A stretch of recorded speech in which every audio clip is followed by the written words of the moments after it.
Hello my dear students, ಹೇಗಿದ್ದೀರಾ ಎಲ್ಲರೂ? Welcome to Pallavi tutorials. ಮಕ್ಕಳೇ, ಈ ಒಂದು ವಿಡಿಯೋದಲ್ಲಿ ಪಾರ್ಟ್ ಸಿ ಯಲ್ಲಿ ಕೇಳುವಂತಹ 6 ಮಾರ್ಕ್ಸಿನ ಇಂಪಾರ್ಟೆಂಟ್ ಟಾಪಿಕ್ ಬಗ್ಗೆ ಡಿಸ್ಕಸ್ ಮಾಡ್ತಾ ಇದ್ದೀನಿ. ಸೊ ಈಸಿಯಾಗಿ ಪ್ರಾಬ್ಲಮ್ನ ಹೇಗೆ ಸಾಲ್ವ್ ಮಾಡೋದು ಅನ್ನೋದನ್ನು ಹೇಳ್ಕೊಡ್ತೀನಿ. ನೀವು ನಾಡಿದ್ದು ನಡೆಯುವಂಥ ಸೆಕೆಂಡ್ PUC ಅಕೌಂಟೆನ್ಸಿ ಎಕ್ಸಾಮಲ್ಲಿ 6 ಮಾರ್ಕ್ಸ್ನ ಈಸಿಯಾಗಿ ತೊಗೊಳ್ಬಹುದು. ಫಸ್ಟು ಟಾಪಿಕ್ ನೆನ್ಪಿಟ್ಕೊಡಿ. ನೀವು profit and loss appropriation account ಮೇಲೆ ನಿಮಗೇನಾದರೂ ಪ್ರಾಬ್ಲಮ್ನ 6 ಮಾರ್ಕ್ಸಿಗೆ ಕೇಳಿದರೆ 2 ಮೆಥಡ್ಸಲ್ಲಿ ಕೇಳುವಂತಹ ಚಾನ್ಸಸ್ ಇರುತ್ತೆ. ಡೈರೆಕ್ಟಾಗಿ ಅಡ್ಜಸ್ಟ್ಮೆಂಟ್ಸನ್ನು ಕೊಟ್ಟು ಪ್ರಾಫಿಟ್ ಆ್ಯಂಡ್ ಲಾಸ್ ಅಪ್ರಾಪ್ರಿಯೇಷನ್ ಅಕೌಂಟನ್ನು ಕ್ರಿಯೇಟ್ ಮಾಡಿ ಅಂತ ಕೇಳ್ತಾರೆ. ಅಥವಾ ಅದೇನಾದರೂ ಡೈರೆಕ್ಟಾಗಿ ಕ್ವಶನ್ ಕೊಟ್ಟಿಲ್ಲ ಅಂತ ಹೇಳಿದ್ರೆ ಆಲ್ರೆಡಿ ಗ್ಯಾರಂಟಿ ಕೊಟ್ಟಿರ್ತಾರೆ ಪಾರ್ಟ್ನರ್ಸು. ಹಾಗಾಗಿ ಗ್ಯಾರಂಟಿ ಆಫ್ ಎ ಪ್ರಾಫಿಟ್ ಅನ್ನುವಂಥ ಕಾನ್ಸೆಪ್ಟ್ ಇಟ್ಕೊಂಡು ಯಾವ ರೀತಿಯಾಗಿ ನಾವು ಪ್ರಾಫಿಟ್ ಆ್ಯಂಡ್ ಲಾಸ್ ಅಪ್ರಾಪ್ರಿಯೇಷನ್ ಅಕೌಂಟನ್ನು ಕ್ರಿಯೇಟ್ ಮಾಡ್ತೀವಿ ಅನ್ನುವಂಥದ್ದು ಎರಡನೇ ಮೆಥಡ್ ಇದೆ. ಹಾಗಾಗಿ ಪ್ರಾಫಿಟ್ ಆ್ಯಂಡ್ ಲಾಸ್ ಡೈರೆಕ್ಟಾಗಿ ಕೇಳ್ತಾರೋ ಗ್ಯಾರಂಟಿ ಆಫ್ ಎ ಪ್ರಾಫಿಟ್ ಕೇಳ್ತಾರೋ ಗೊತ್ತಾಗಲ್ಲ. ಬಟ್ ಎರಡರಲ್ಲಿ ಒಂದು ಗ್ಯಾರಂಟಿ. ಈಸಿಯಾಗಿ ಪ್ರಾಫಿಟ್ ಆ್ಯಂಡ್ ಲಾಸ್ ಅಪ್ರಾಪ್ರಿಯೇಷನ್ ಅಕೌಂಟಿಗೆ ಸಂಬಂಧಪಟ್ಟಾಗೆ ಸಾಕಷ್ಟು ವೀಡಿಯೋಸ್ಗಳು ನನ್ನ ಚಾನಲಲ್ಲಿ ಇದೆ. ಸೊ ಅದು ನೀವು ವಾಚ್ ಮಾಡಿರ್ತೀರಿ. Guarantee of a profit already ಪ್ರಾಬ್ಲಮ್ನ ಅಪ್ಲೋಡ್ ಮಾಡಿದ್ರು ಕೂಡ ನಾಡಿದ್ದು ನಡೆಯುವಂಥ ಎಕ್ಸಾಮಿಗೆ ಒಂದು ಟಾಪಿಕ್ ಇರಲಿ, ಒಂದ್ಸಲ ನಿಮಗೆ ಅದು ರಿವಿಷನ್ ಆಗಲಿ ಅನ್ನೋಂಥ ಕಾರಣಕ್ಕೆ ಒಂದು ಪ್ರಾಬ್ಲಮ್ನ ಅಪ್ಲೋಡ್ ಮಾಡಿದ್ದೀನಿ. ಸೊ ಇಲ್ಲಿ ಇದೆಯಲ್ಲ ಪಾರ್ಟ್ ಸಿ ಯಲ್ಲಿ ನಿಮ್ಮ ಮಾಡೆಲ್ ಕ್ವಶನ್ ಪೇಪರ್ 2024-25 ಸಂಬಂಧಪಟ್ಟಿರೋ ಹಾಗೆ ಇಲ್ಲಿರುವಂಥ ಪ್ರಾಬ್ಲಮಿಗೆ ಆನ್ಸರ್ನ ಅಪ್ಲೋಡ್ ಮಾಡಿದ್ದೀನಿ. ಓಕೆನಾ? ಅಲ್ಲಿಗೆ ಒಂದು ಪೇಪರಲ್ಲಿರುವಂಥ 6 ಮಾರ್ಕ್ಸಿನ ಟಾಪಿಕ್ ಬಗ್ಗೆ ಕ್ಲಿಯರ್ ಆಯಿತು. ನೆಕ್ಸ್ಟು ಇನ್ನೊಂದು ಏನು ಮಾಡ್ತಾರೆ ಅಂತ ಹೇಳಿದ್ರೆ, ಅಕಸ್ಮಾತ್ profit and loss appropriation account ಕೇಳಲಿಲ್ಲ, calculation of interest on drawings ಕೇಳಿದ್ರು ಅಂತ ಅಂದ್ಕೊಳ್ಳಿ. ಕ್ಯಾಲ್ಕುಲೇಷನ್ ಆಫ್ ಇಂಟ್ರೆಸ್ಟ್ ಆನ್ ಡ್ರಾಯಿಂಗ್ಸನ್ನು ಕೇಳಿದ್ರೆ ಅದರಲ್ಲೂ ಕೂಡ 2 ಮೆಥಡ್ ಇದೆ. ಒಂದು ನಿಮಗೆ ಪ್ರಾಡಕ್ಟ್ ಮೆಥಡ್ ಕೇಳ್ತಾರೆ, ಇಲ್ಲ ಆವರೇಜ್ ಪೀರಿಯಡ್ ಮೆಥಡ್ ಕೇಳ್ತಾರೆ. ಒಂದು ಪೇಪರಲ್ಲಿ ಪ್ರಾಡಕ್ಟ್ ಮೆಥಡೇ ಕೇಳಿದ್ದಾರೆ. ಸೊ ಪ್ರಾಡಕ್ಟ್ ಮೆಥಡು ಯಾವ ರೀತಿಯಾಗಿ ಕ್ಯಾಲ್ಕುಲೇಟ್ ಮಾಡಬೇಕು ಅಂತ ಹೇಳ್ಕೊಂಡು ಆದಷ್ಟು ಸಿಂಪ್ಲಿಫೈ ಮಾಡಿ ಆದಷ್ಟು ಸರಳವಾಗಿ ನಿಮಗೆ ನಾನು ಹೇಳ್ಕೊಟ್ಟಿದ್ದೀನಿ. ಸೊ ಪ್ರಾಡಕ್ಟ್ ಮೆಥಡ್ ಬಗ್ಗೆ ನಿಮಗೆ ಡೌಟ್ ಇಲ್ಲ ಅಂದ್ಕೊಂಡಿದ್ದೀನಿ. ಇಲ್ಲಿರುವಂತಹ ಮಾಡೆಲ್ ಪೇಪರ್ ಪ್ರಾಬ್ಲಮ್ಗೆ ಏನಾದರೂ ನಿಮಗೆ ಆನ್ಸರ್ ಬೇಕು ಅಂದರೆ ನಾನು ಅಪ್ಲೋಡ್ ಮಾಡ್ತೀನಿ. ಅದು ಬಿಟ್ಟು ಇಂಟ್ರೆಸ್ಟ್ ಆನ್ ಡ್ರಾಯಿಂಗ್ಸನ್ನು ಕ್ಯಾಲ್ಕುಲೇಟ್ ಮಾಡೋದಕ್ಕೆ 2 ಮೆಥಡ್ ಇದೆ ಅಂತ ಆಲ್ರೆಡಿ ಹೇಳಿದೆ. ಒಂದು ಪ್ರಾಡಕ್ಟ್ ಮೆಥಡು, ಇನ್ನೊಂದು short cut method, that is average period method. ಇವಾಗ ಒಂದು ಮಾಡೆಲ್ ಪೇಪರಲ್ಲಿ ಟೋಟಲ್ 3 ಮಾಡೆಲ್ ಪೇಪರಲ್ಲಿ ಒಂದರಲ್ಲಿ ಆವರೇಜ್ ಪೀರಿಯಡ್ ಮೆಥಡೇ ಕೇಳಿದಾರಲ್ವಾ. ಹಾಗಾದರೆ ಆವರೇಜ್ ಪೀರಿಯಡ್ ಮೆಥಡಲ್ಲಿ ಅವರೇನಾದರೂ ಕ್ಯಾಲ್ಕುಲೇಷನ್ ಆಫ್ ಇಂಟ್ರೆಸ್ಟ್ ಆನ್ ಡ್ರಾಯಿಂಗ್ಸನ್ನು ಕೇಳಿದರೆ ಯಾವ ರೀತಿಯಾಗಿ ಮಾಡಬೇಕು ಅನ್ನೋದನ್ನು ಈ ವಿಡಿಯೋದಲ್ಲಿ ಹೇಳ್ತಾ ಇದ್ದೀನಿ. ಸೊ ಕೇಳೋದಕ್ಕೆ ಅವಕಾಶ ಅವರಿಗೆ 3 ಟೈಪ್ಸ್ ಇರುತ್ತೆ. ಒಂದು ಬಿಗಿನಿಂಗ್ ಆಫ್ ಈಚ್ ಮಂತ್ ಕೇಳ್ಬೋದು, ಮಿಡಲ್ ಆಫ್ ಎವ್ರಿ ಮಂತ್ ಕೇಳ್ಬೋದು, ಎಂಡ್ ಆಫ್ ಎವ್ರಿ ಮಂತ್ ಕೇಳ್ಬೋದು. ಸೊ ನಿಮಗಿಲ್ಲಿ ಜಸ್ಟ್ 2 ಕೇಳಿದ್ದಾರೆ. ಯಾವುದು? ಒಂದು ಬಿಗಿನಿಂಗ್ ಕೇಳಿದ್ದಾರೆ, ಇನ್ನೊಂದು ಎಂಡ್ ಕೇಳಿದ್ದಾರೆ. ಏನು ಇನ್ಫಾರ್ಮೇಷನ್ ಕೊಟ್ಟಿದ್ದಾರೆ ಅನ್ನೋದನ್ನು ಕರೆಕ್ಟಾಗಿ ನೋಡ್ಕೊಳ್ಳಿ. ಪ್ರಾಡಕ್ಟ್ ಮೆಥಡಿಗೂ ಆವರೇಜ್ ಪೀರಿಯಡ್ ಮೆಥಡಿಗೂ ಒಂದೇ ಡಿಫ್ರೆನ್ಸ್ ಅಂತ ಹೇಳಿದ್ರೆ, ಪ್ರಾಡಕ್ಟ್ ಮೆಥಡಲ್ಲಿ ಡಿಫ್ರೆಂಟ್ ಅಮೌಂಟನ್ನು ಡಿಫ್ರೆಂಟ್ ಡೇಟಲ್ಲಿ ವಿತ್ಡ್ರಾ ಮಾಡ್ತಾರೆ ಓನರು. ಅರ್ಥ ಮಾಡ್ಕೊಳ್ಳಿ ಪಾರ್ಟ್ನರ್ಸು. ಪ್ರಾಡಕ್ಟ್ ಮೆಥಡಲ್ಲಿ ಡಿಫ್ರೆಂಟ್ ಅಮೌಂಟನ್ನು ಡಿಫ್ರೆಂಟ್ ಡೇಟಲ್ಲಿ ವಿತ್ಡ್ರಾ ಮಾಡ್ತಾರೆ. ಬಟ್ ಆವರೇಜ್ ಪೀರಿಯಡ್ ಮೆಥಡಲ್ಲಿ ಸೇಮ್ ಅಮೌಂಟನ್ನು ಒಂದೇ ಡೇಟಲ್ಲೇ ಅಂತ ಹೇಳಿದ್ರೆ every month beginning, every month end, every month middle, ಈ ರೀತಿಯಾಗಿ ಸೇಮ್ ಟೈಮಲ್ಲಿ ಒಂದೇ ಅಮೌಂಟನ್ನು ವಿತ್ಡ್ರಾ ಮಾಡ್ತಾ ಹೋಗ್ತಾರೆ. ಸೊ ಇಲ್ಲಿ ಕೊಟ್ಟಿರುವಂಥ ಇನ್ಫಾರ್ಮೇಷನ್ನ ಕರೆಕ್ಟಾಗಿ ನೋಡ್ಕೊಳ್ಬೇಕು. Calculate interest on drawings of mister Kiran at 10% per annum. ಅಲ್ಲಿಗೆ ನಮಗೆ ಇಂಟ್ರೆಸ್ಟ್ ಸಿಕ್ತು. ಇಫ್ ಹಿ ವಿತ್ಡ್ರ್ಯೂ 1000 ಪರ್ ಮಂತ್, ಯೋಚನೆ ಮಾಡಿ, ಇಲ್ಲೇ ಕ್ಯಾಲ್ಕುಲೇಟ್ ಮಾಡ್ಕೊಳ್ಬೇಕು. ಟೋಟಲ್ ಪ್ರಾಡಕ್ಟ್ ಎಷ್ಟಾಗುತ್ತೆ ಅಂತ ಹೇಳಿದ್ರೆ 1000 ಪರ್ ಮಂತ್ ಅಂತ ಹೇಳಿದಾರಲ್ಲ, ಅಲ್ಲಿಗೆ 1 ಇಯರ್ಗೆ ಟೋಟಲ್ ಆಗಿ 12 ಮಂತ್ಸು. 1 ಮಂತಿಗೆ 1000 ರುಪೀಸ್ನ ಡ್ರಾ ಮಾಡಿದರೆ ಟೋಟಲ್ ಆಗಿ 12,000 ರುಪೀಸ್ ಆಗುತ್ತೆ. ನಾವಿವಾಗ 12,000 ಅಮೌಂಟಿಗೆ 10%ನ ಹಾಕಿ ಬಿಗಿನಿಂಗ್ ಆದರೆ ಎಷ್ಟು ಮಂತ್ ಆಗುತ್ತೆ, ಎಂಡ್ ಆದರೆ ಎಷ್ಟು ಮಂತ್ ಆಗುತ್ತೆ ಅಂತ ಕ್ಯಾಲ್ಕುಲೇಟ್ ಮಾಡಿದ್ರು ಮುಗಿದೋಯ್ತು. Per month by the short cut method. So beginning ಕೊಟ್ಟಿದ್ದಾರೆ, ಎಂಡ್ ಕೊಟ್ಟಿದ್ದಾರೆ. ಸೊ ಇದಿಷ್ಟು ಇನ್ಫಾರ್ಮೇಷನ್ನ ಇಟ್ಕೊಂಡು ನಾವೇನು ಮಾಡಬೇಕು, ಕ್ಯಾಲ್ಕುಲೇಷನ್ನ ಮಾಡಬೇಕು. ಸೊ ಆನ್ಸರ್ನ ಸ್ಟಾರ್ಟ್ ಮಾಡಬೇಕು. ಇದಕ್ಕೆ ಯಾವುದೇ ರೀತಿ ಕಾಲಮ್ ಅವಶ್ಯಕತೆ ಇಲ್ಲ. ಪ್ರಾಡಕ್ಟ್ ಮೆಥಡಿಗಾದರೂ 4 ಕಾಲಮ್ಸ್ ಹಾಕೊಂಡು ಮಾಡ್ತೀವಿ. ಇಲ್ಲಿ ಕಾಲಮ್ಸ್ ಅವಶ್ಯಕತೆ ಇಲ್ಲ. ಡೀಟೇಲ್ ಆಗಿ ಎಕ್ಸ್ಪ್ಲೈನ್ ಮಾಡಿ ಬರೀಬೇಕು ಅಷ್ಟೇ. Calculation of interest on drawings under average period method ಅಂತ ಬರೀರಿ. ಓಕೆನಾ? ಶಾರ್ಟ್ ಕಟ್ ಮೆಥಡ್ ಬರ್ಕೊಂಡಾದ್ರ ಮೇಲೆ, ಹಾಗಾದರೆ ಆವ್ರೇಜ್ ಪೀರಿಯಡ್ ಮೆಥಡ್ ಇದೆಯಲ್ಲ, ಪ್ರಾಡಕ್ಟ್ ಮೆಥಡಲ್ಲಿ ಫೈಂಡ್ ಔಟ್ ಮಾಡೋಕೆ ಒಂದು ಫಾರ್ಮುಲಾ ಇದ್ದಾಗೆ ಆವ್ರೇಜ್ ಪೀರಿಯಡ್ ಮೆಥಡಲ್ಲೂ ಇಂಟ್ರೆಸ್ಟನ್ನ ಕ್ಯಾಲ್ಕುಲೇಟ್ ಮಾಡೋಕೆ ಒಂದು ಫಾರ್ಮುಲಾ ಇರುತ್ತಲ್ವ ಮಕ್ಕಳೇ. ಆ ಫಾರ್ಮುಲಾ ಏನು? Interest is equal to total drawings into rate into average period divided by 12. Total drawings ಅಂತ ಹೇಳಿದ್ರೆ ಅವನು 1000 ಅಂತ ಹೇಳ್ಕೊಂಡು ತೊಗೊಂಡಿದ್ದಾನಲ್ಲ ಅಮೌಂಟು, ಟೋಟಲ್ ಆಗಿ 12 ಮಂತ್ಸಿಗೆ, ದಟ್ ಈಸ್ 12,000 ಟೋಟಲ್ ಡ್ರಾಯಿಂಗ್ಸ್. ಹೌದಾ? ನೆಕ್ಸ್ಟು ರೇಟ್ ಅವರೇ ಪ್ರಾಬ್ಲಮಲ್ಲಿ ಕೊಟ್ಟಿದ್ದಾರೆ 10%. ಈ 12ನ್ನ ಈ 12 ಹಾಗೆ ಬರಿತೀವಿ. ಆದರೆ ಆವ್ರೇಜ್ ಪೀರಿಯಡ್ ಗೊತ್ತಾಗಬೇಕಲ್ಲ. ಆವ್ರೇಜ್ ಪೀರಿಯಡು 5 ತಿಂಗಳು, 6 ತಿಂಗಳು, 6.5 ತಿಂಗಳು ಗೊತ್ತಿಲ್ಲ ನಮಗೆ. ಆವ್ರೇಜ್ ಪೀರಿಯಡ್ನ ನಾವೇನು ಮಾಡ್ಕೊಳ್ಬೇಕು, ಕ್ಯಾಲ್ಕುಲೇಟ್ ಮಾಡಬೇಕು. ಇದು ಒಂದನ್ನು ನಾವು ಕ್ಯಾಲ್ಕುಲೇಟ್ ಮಾಡಿಕೊಂಡು, that is called average period method. Average ಪೀರಿಯಡ್ನ ನಾವು ಕ್ಯಾಲ್ಕುಲೇಟ್ ಮಾಡಿಕೊಂಡು ಎಷ್ಟು ಮಂತ್ ಬಿಗಿನಿಂಗ್ ಆದರೆ ಎಷ್ಟು ಬಂತು ಹೇಳಿದ್ರೆ ಅದು ನಿಲ್ ಬರೆಯೋದು, ಎಂಡಿಗೆ ಎಷ್ಟು ಬರುತ್ತೋ ಆ ಮಂತ್ ನಿಲ್ ಬರೆಯೋದು, ಡೈರೆಕ್ಟಾಗಿ ಕ್ಯಾಲ್ಕುಲೇಟ್ ಮಾಡಿ ಕ್ಯಾಲ್ಸಿಯಲ್ಲಿ ಕ್ಯಾಲ್ಕುಲೇಟ್ ಮಾಡಿ ಆನ್ಸರ್ನ ಬರೆದಿಡೋದು. ಹಾಗಾದರೆ ಆವ್ರೇಜ್ ಪೀರಿಯಡ್ನ ಕ್ಯಾಲ್ಕುಲೇಟ್ ಮಾಡೋದು ಹೇಗೆ?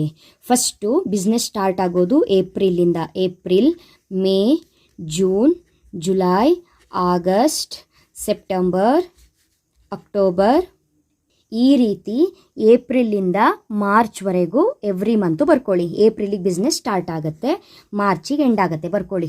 ಟೋಟಲ್ ಆಗಿ ಎಷ್ಟು ಮಂತು? 12 ಮಂತ್ಸು. ನೋಡಿ, ಇವಾಗ ನಾವೇನು ಮಾಡೋಣ, ಬಿಗಿನಿಂಗಿಗೆ ಆವ್ರೇಜ್ ಪೀರಿಯಡ್ ಏನಾಗುತ್ತೆ ಅನ್ನೋದನ್ನು ಕ್ಯಾಲ್ಕುಲೇಟ್ ಮಾಡಬೇಕು. ಓಕೆನಾ?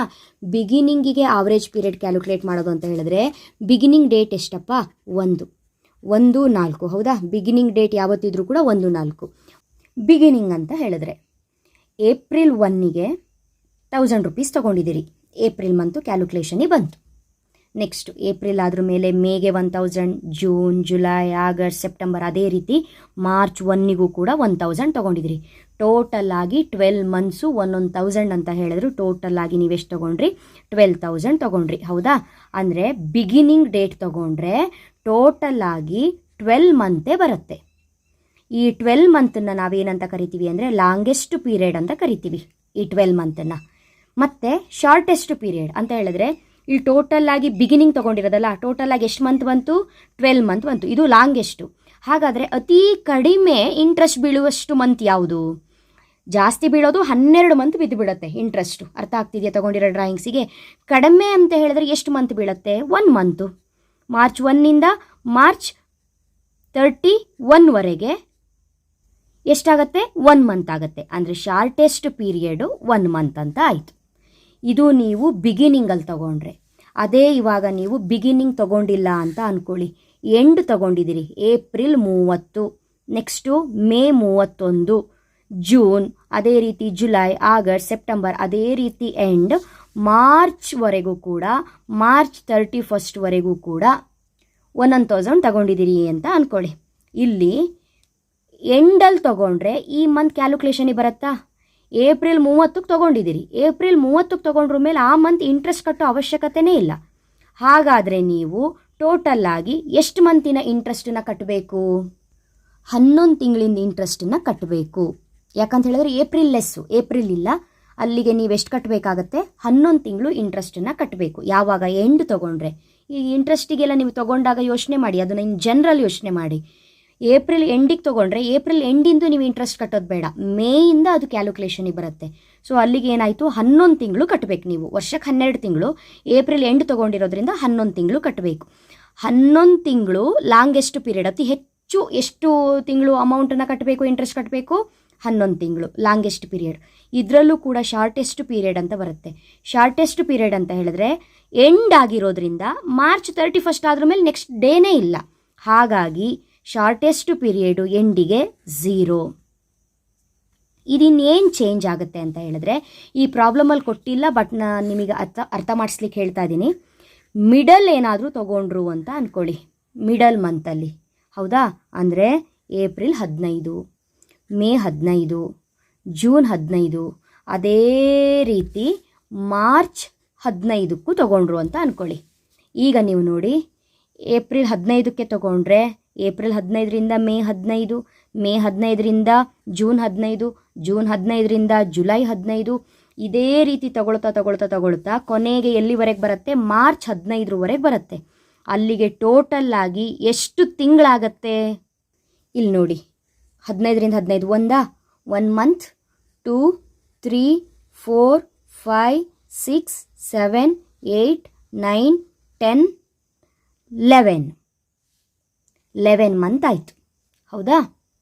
ಮಾರ್ಚ್ 15ಕ್ಕೆ 11 ಮಂತ್ ಆದ್ರ ಮೇಲೆ ಮಾರ್ಚ್ 15ಕ್ಕೂ ಕೂಡ ಒಂದು ತೊಗೊಂಡಿದ್ದಾರಲ್ಲ, ಹಾಗಾಗಿ ಅಲ್ಲಿಗೆ ಲಾಂಗೆಸ್ಟ್ ಪೀರಿಯಡ್ ಎಷ್ಟಾಗುತ್ತೆ? 11.5 ತಿಂಗಳಾಗುತ್ತೆ.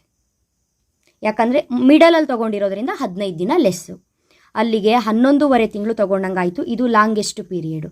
ಶಾರ್ಟೆಸ್ಟ್ ಪೀರಿಯಡ್ ಅಂತ ಹೇಳಿದ್ರೆ ಅವ್ರೇನು ಕೇಳ್ತಿರೋದು, ನೀವು ಅತಿ ಹೆಚ್ಚು ತಿಂಗಳು ಬಡ್ಡಿ ಕಟ್ಟಿದ್ದು ಎಷ್ಟು ತಿಂಗಳು? 11.5 ತಿಂಗಳು. ಅತಿ ಕಡಿಮೆ ಕಟ್ಟಿದಂತ ಹೇಳಿದ್ರೆ ಮಾರ್ಚ್ 15ರವರೆಗೆ, ಕೇವಲ 15 ಕಡಿಮೆ ಅಂತ ಹೇಳಿದ್ರೆ ಅದಕ್ಕೆ ಅಲ್ಲಿಗೆ ನಾವು 15 ಡೇಸಿಗೆ 0.5 ಅಂತ ತಗೊಳ್ತೀವಿ, 0.5 ಮಂತ್ ಅಂತ ತಗೊಳ್ತೀವಿ. ಇದು ಶಾರ್ಟೆಸ್ಟ್ ಪೀರಿಯಡ್. ಅಲ್ಲಿಗೆ ನಂಬರ್ 1 ಡೇಟಿಗೆ ತಗೊಂಡ್ರೆ 12 ತಿಂಗಳಾಗತ್ತೆ. 15ಗೆ ತಗೊಂಡ್ರೆ, ಮಧ್ಯದಲ್ಲಿ ತಗೊಂಡ್ರೆ 11.5 ತಿಂಗಳಾಗತ್ತೆ. 30 ಡೇಟಿಗೆ ತಗೊಂಡ್ರೆ 11 ತಿಂಗಳೇ ಆಗುತ್ತೆ. ಇದರಲ್ಲಿ ಲಾಂಗೆಸ್ಟ್ ಪೀರಿಯಡು 12, ಶಾರ್ಟೆಸ್ಟ್ ಪೀರಿಯಡು 1. ಇದರಲ್ಲಿ ಲಾಂಗೆಸ್ಟ್ ಪೀರಿಯಡು 11.5 ತಿಂಗಳು, ಶಾರ್ಟೆಸ್ಟ್ ಪೀರಿಯಡು ಅರ್ಧ ತಿಂಗಳು. ಇಲ್ಲಿ ಎಂಡಲ್ಲಿ ತಗೊಂಡ್ರೆ ಲಾಂಗೆಸ್ಟ್ ಪೀರಿಯಡು 11 ತಿಂಗಳು, ಶಾರ್ಟೆಸ್ಟ್ ಪೀರಿಯಡು 0 ಎಂಡಲ್ಲಿ ತಗೊಂಡ್ರೆ. ಸೊ ಇದಿಷ್ಟು ನಿಮಗೆ ಗೊತ್ತಿರಬೇಕು.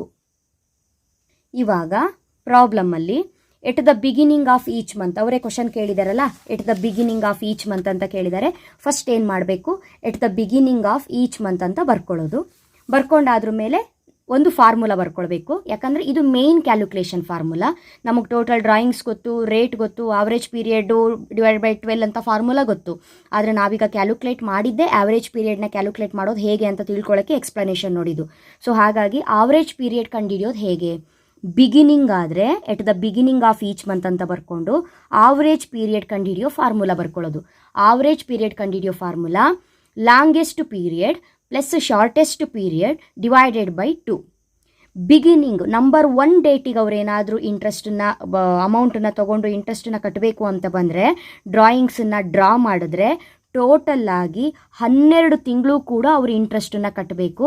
ಅದಕ್ಕೆ ಲಾಂಗೆಸ್ಟ್ ಪೀರಿಯಡು 12, ಅತಿ ಕಡಿಮೆ ತಿಂಗಳು ಅವ್ರು ಕಟ್ಟಿದ್ದು ಅಂತ ಹೇಳಿದ್ರೆ shortest period 1 divided by 2. Formula ಏನಿದೆ ಅದು 12 + 1 13 ಆಯಿತು. 13/2 ಅಂತ ಹೇಳಿದ್ರೆ 6.5 ತಿಂಗಳಾಗತ್ತೆ.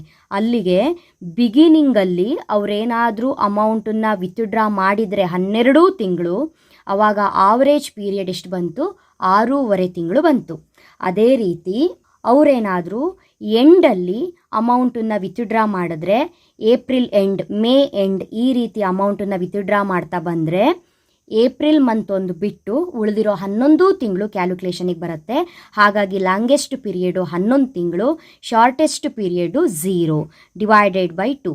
11ಕ್ಕೆ 0ನ ಸೇರಿಸಿದ್ರೆ 11 ಆಗುತ್ತೆ. ಡಿವೈಡೆಡ್ ಬೈ 2 ಅಂತ ಹೇಳಿದ್ರೆ 5.5 ಮಂತ್ ಆಗುತ್ತೆ ಟೋಟಲ್ ಆಗಿ. ಅಲ್ಲಿಗೆ ಎಂಡ್ ಅಂತ ಬಂದಾಗ 5.5 ತಿಂಗಳು ಆವ್ರೇಜ್ ಪೀರಿಯಡ್ ಆಗುತ್ತೆ. ಆವ್ರೇಜ್ ಪೀರಿಯಡ್ ಎಷ್ಟಾಗುತ್ತೆ, 5.5 ತಿಂಗಳಾಗುತ್ತೆ.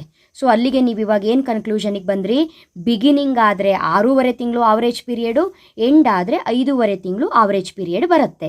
ಇವಾಗ ಇದನ್ನು ಫಾರ್ಮುಲಕ್ಕೆ ಅಪ್ಲೈ ಮಾಡಬೇಕು. ಫಾರ್ಮುಲಕ್ಕೆ ಅಪ್ಲೈ ಮಾಡುವಾಗ interest total drawings into rate into average period divided by 12. Total drawings ಎಷ್ಟು, 1,000 ಒಂದು ವರ್ಷ ತೊಗೊಂಡಿದ್ದಾನೆ 12,000 ಇಂಟು ರೇಟ್ ಎಷ್ಟು 10/100, 10% ಅವರೇ ಕೊಟ್ಟಿದ್ದಾರೆ. ಆವ್ರೇಜ್ ಪೀರಿಯಡು ಬಿಗಿನಿಂಗಿಂದು ಎಷ್ಟು, 6.5 ತಿಂಗಳು, 6.5 ಡಿವೈಡೆಡ್ ಬೈ 12 ಮಾಡಿದ್ರೆ ಟೋಟಲ್ ಆಗಿ 650 ಬರುತ್ತೆ.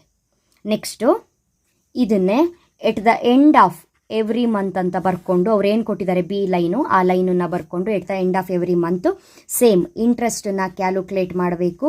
Formula total drawings into rate into average period divided by 12 ಅಂತ ಬರ್ಕೊಳ್ಬೇಕು. ಡೀಟೇಲ್ ಆಗಿ ಫಸ್ಟ್ ಹೇಗೆ ಬರ್ತಿದೆ ಹಾಗೆ ಬರೀಬೇಕು.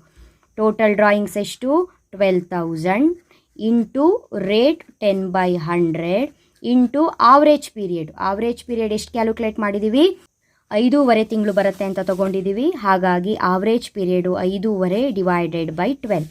ಇದನ್ನು ನಾವು ಕ್ಯಾಲ್ಕುಲೇಟ್ರಲ್ಲಿ ಆನ್ಸರ್ ಕೊಟ್ಟಾಗ 12,000 into 10 divided by 100 into 5.5 divided by 12 answer 550 ಬಂತು. ಸೊ 550 ಆನ್ಸರ್ ಅಷ್ಟೇ. ಓಕೆನಾ? ಸೊ ಆವ್ರೇಜ್ ಪೀರಿಯಡ್ನ ಕ್ಯಾಲ್ಕುಲೇಟ್ ಮಾಡೋದನ್ನು ಕರೆಕ್ಟಾಗಿ ಕಲ್ತ್ಕೊಳ್ಬೇಕು. ಇಲ್ಲಿ ಇನ್ನೊಂದು ಸಲ ಹೇಳ್ತೀನಿ ನೋಡಿ, ಯಾವುದೇ ಕಾರಣಕ್ಕೂ ಕನ್ಫ್ಯೂಸ್ ಆಗಬಾರ್ದು. ಇದು ಮತ್ತೆ ಚೇಂಜ್ ಆಗಲ್ಲ, ಇದು ನೀವು ನೆನ್ಪಿಟ್ಕೊಂಡ್ರಾಯ್ತು, ಇದು ಚೇಂಜ್ ಆಗಲ್ಲ ಯಾವುದೇ ಕಾರಣಕ್ಕೂ. ನಿಮಗೇನಾದರೂ ಬಿಗಿನಿಂಗ್ ಅಂತ ಕೊಟ್ಟರೆ ಲಾಂಗೆಸ್ಟು 12 ಆಗುತ್ತೆ, ಶಾರ್ಟೆಸ್ಟ್ ಪೀರಿಯಡು 1 ಆಗುತ್ತೆ, ಡಿವೈಡೆಡ್ ಬೈ 2 ಮಾಡಿದಾಗ 6.5 ತಿಂಗಳೇ ಆಗುತ್ತೆ. ನೀವು 6.5 ತಿಂಗಳು ನೆನ್ಪಿಟ್ಕೊಂಡು ಆರಾಮಾಗಿ ಹಾಕ್ಬೋದು. ಮಿಡಲ್ ಅಂತ ಬಂದರೆ ಲಾಂಗೆಸ್ಟ್ ಪೀರಿಯಡು 11.5 ತಿಂಗಳಾಗುತ್ತೆ, ಶಾರ್ಟೆಸ್ಟ್ ಪೀರಿಯಡು 5.5 ಆಗುತ್ತೆ, ಅಂದರೆ ಅರ್ಧ ತಿಂಗಳಾಗುತ್ತೆ, ಡಿವೈಡೆಡ್ ಬೈ 2 ಮಾಡಿದಾಗ 6 ಮಂತೇ ಬರುತ್ತೆ. ಇದು ಮಿಡಲ್. ಎಂಡ್ ಅಂತ ಬಂದಾಗ ಲಾಂಗೆಸ್ಟು 11 ಆಗುತ್ತೆ, ಶಾರ್ಟೆಸ್ಟು 0 ಆಗುತ್ತೆ, ಅಲ್ಲಿಗೆ 2 ಮಾಡಿದಾಗ 5.5 ಮಂತ್ಸು ಎಂಡಿಗೆ ಬರುತ್ತೆ. ಸೊ ಇದು ಯಾವಾಗಲೂ ಕೂಡ ನೆನಪಿರಬೇಕು. ಯಾಕೆ ನೆನಪಿರಬೇಕು? ಬಿಗಿನಿಂಗಿಗೆ ಆವರೇಜ್ ಪೀರಿಯಡ್ ಮೆಥಡಲ್ಲಿ ಬಿಗಿನಿಂಗಿಗೆ 6.5 ತಿಂಗಳಾಗುತ್ತೆ, ಮಿಡಲ್ಲಿಗೆ 6 ತಿಂಗಳಾಗುತ್ತೆ, ಎಂಡ್ ಬಂದರೆ 5.5 ಆಗುತ್ತೆ ಅಂತ ಯಾಕೆ ನೆನಪಿಟ್ಕೋಬೇಕಂದ್ರೆ ಇದನ್ನೇ 1 ಮಾರ್ಕಿ ಕ್ವಶನಿಗೆ ಕೇಳ್ತಾರೆ. ಆವರೇಜ್ ಪೀರಿಯಡಲ್ಲಿ ಬಿಗಿನಿಂಗ್ ಎಷ್ಟು, ಮಿಡಲ್ ಎಷ್ಟು ಮಂತು, ಎಂಡ್ ಎಷ್ಟು ಮಂತು ಅಂತ ಕೇಳ್ತಾರೆ. ಹಾಗಾಗಿ ನೆನಪಿಟ್ಕೊಳ್ಬೇಕು. ಸೊ ಇನ್ನೂ ಕಾನ್ಸೆಪ್ಟ್ ಅರ್ಥ ಆಗಿಲ್ಲ ಅಂತ ಹೇಳಿದ್ರೆ ಎಗೈನ್ ಇನ್ನೊಂದು ಪ್ರಾಬ್ಲಮ್ನ ಅಪ್ಲೋಡ್ ಮಾಡ್ತೀನಿ. ಅಲ್ಲಿವರೆಗೂ ಚೆನ್ನಾಗಿ ಓದ್ಕೊಳ್ಳಿ. Thank you. All the best.